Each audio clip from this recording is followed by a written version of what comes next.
एक गांव में एक वेश्या रहती थी। उसका घर गांव के बाहर था और वहीं एक सुंदर बगीचा भी था। एक दिन एक संतों की मंडली उस गांव से निकली।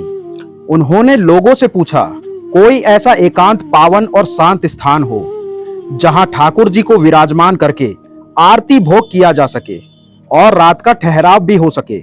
तब कुछ शरारती लोग जो संतों से खुश नहीं होते, उन्होंने संतों से मजाक में कहा कि गांव किनारे जो बगीचा है वही सबसे अच्छा है।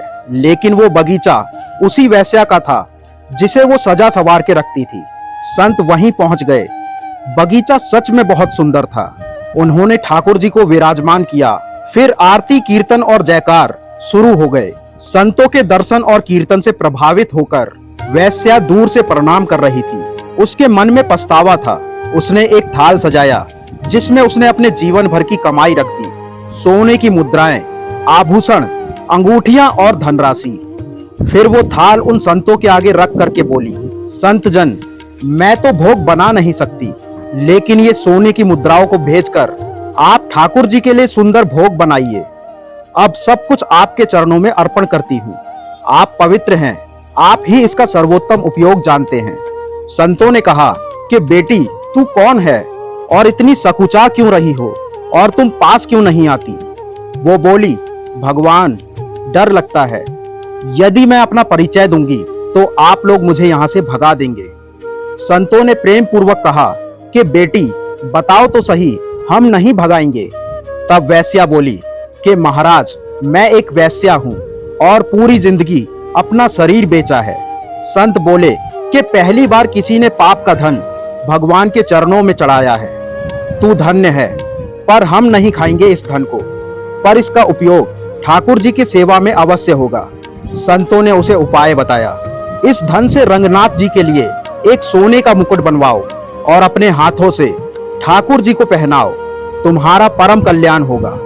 फिर उसने सभी आभूषण बेचकर सुंदर मुकुट बनवाया और फिर संत वहीं पर 2-3 दिन रुके रहे। जब रंगनाथ जी के मंदिर में मुकुट चढ़ाने की बात आई तो वहां के पुजारियों ने रोका।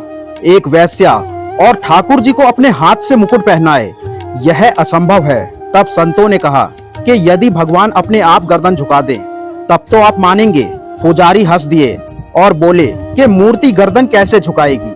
संत बोले, यदि वह मुकुट लेकर आए और ठाकुर जी अपनी गर्दन झुकाए तब तो आप मानेंगे।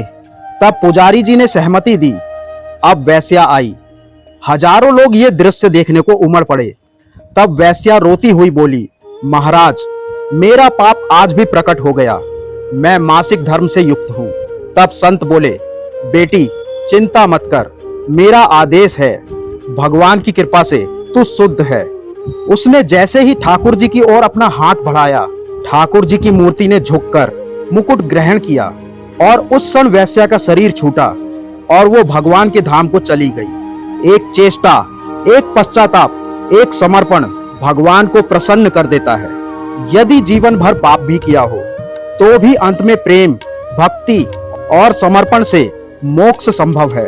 इसलिए अपने अतीत से मत डरो, भगवान की कृपा पर भरोसा करो और एक नए जीवन की ओर चलो।